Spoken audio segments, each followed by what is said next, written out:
bà này cái bà trong này đây cái chi flow bà màn flow này chi prom chấm cá nè rồi lấy này để xả tại nhằm thưa tầm nào tao tiêu với nhảy rồi dương rồi cặp bông rồi ấy từ bà làm bày bài chẳng tê này từ lâu nhóm miền cái này khá có cô cái này khá có tiệp đây mà cái ập smart thì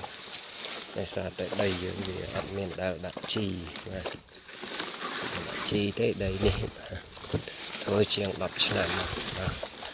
từ lâu mình đã tới chi cũng bay tại mặt đỏ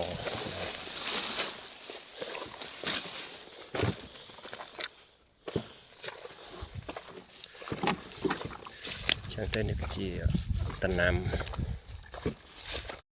chẳng này cái gì cả đâm sợi chân tì bà tầm mống nè bà tục rô đang thông tịnh bàហើយឆ្នាំក្រោយចាំយើងដាក់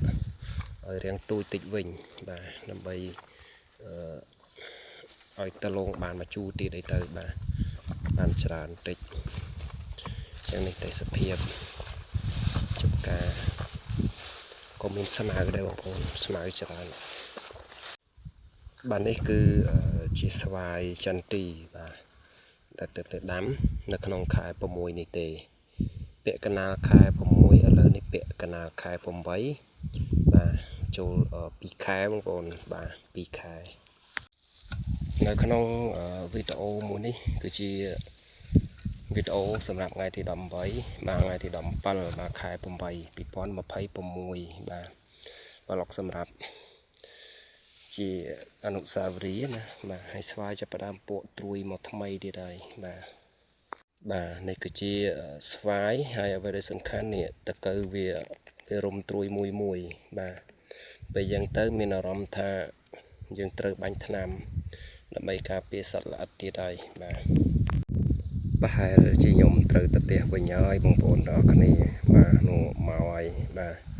ហើយម្យ៉ាងទៀតស្វាយក៏វាដូចជាមិនដោះប្រមាណដែរបងប្អូនប៉ុណ្ណឹងបាទសួស្តីបងប្អូនទាំងអស់គ្នាបាទនេះជាវីដេអូណាបាទដែលខ្ញុំបានថតពីវគ្គមុនថតបង្ហាញថាបាញ់ស្បៃតើ Fiker បងប្អូនបាទចឹងតែឥឡូវនេះដើរមកចំកន្លែងនេះហើយធ្វើការបង្ហាញបាទនេះខ្ញុំដាក់មកកំប៉ុងកន្លះហើយស្មៅនេះវាពិបាកបើបាញ់ថ្នាំឆូតផងគឺអត់មានប៉ះពាល់វាទាំងអស់តែអានេះខ្ញុំបាញ់ Fiker ហើយអ្វីដែលសំខាន់យើងដាក់មកកំប៉ុងត្រីខកន្លះរបៀបប្រើប្រាស់ថ្នាំហ្នឹងបងប្អូនវាអត់ងាប់វាតម្រូវឲ្យយើងបាញ់សពបាទដើម្បីវាទទួលបានប្រសិទ្ធភាពឥឡូវនេះខ្ញុំមកម្ដងទៀតគឺវាងាប់អស់ហើយក្រៀមយូរតែម្ដងអញ្ចឹងដាក់ដូចគ្នាទំហំបរិមាណដាក់ដូចគ្នាជាមួយនឹង G200 តែ G200 បាញ់អត់ងាប់យ៉ាងទេបងប្អូនជោគដូចគ្នាចឹងមានន័យថា G200 អន់ជាង Biter Fighter ហើយបាទបាញ់យកជើងតលងដូចគ្នាតែបើប្រភេទស្មៅដូចជាមកអមភ្នំអមអីនឹងងាប់ដូចគ្នាល្អដូចគ្នាប្រភេទស្ទះខ្យងស្ទះអីណាតែថ្នាំលឹកស្រួច G200 រៀងយ៉ាប់តិចបាទតែបើប្រភេទលឹកមូលវាល្អដូចគ្នាបាទបងប្អូនកុំភ្លេចជួយចុច like បាទមួយផងបាទនេះជាវីដេអូបែបកសិករបាទប្លុកបាទ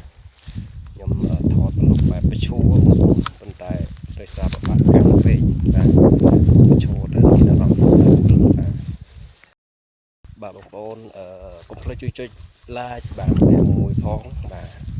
នេះជាវីដេអូបែបកសិករបាទ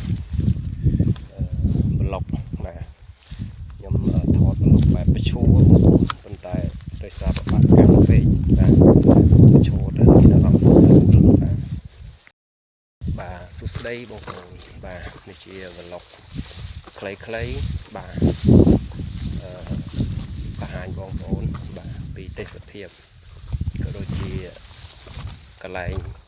តំណាំបាទ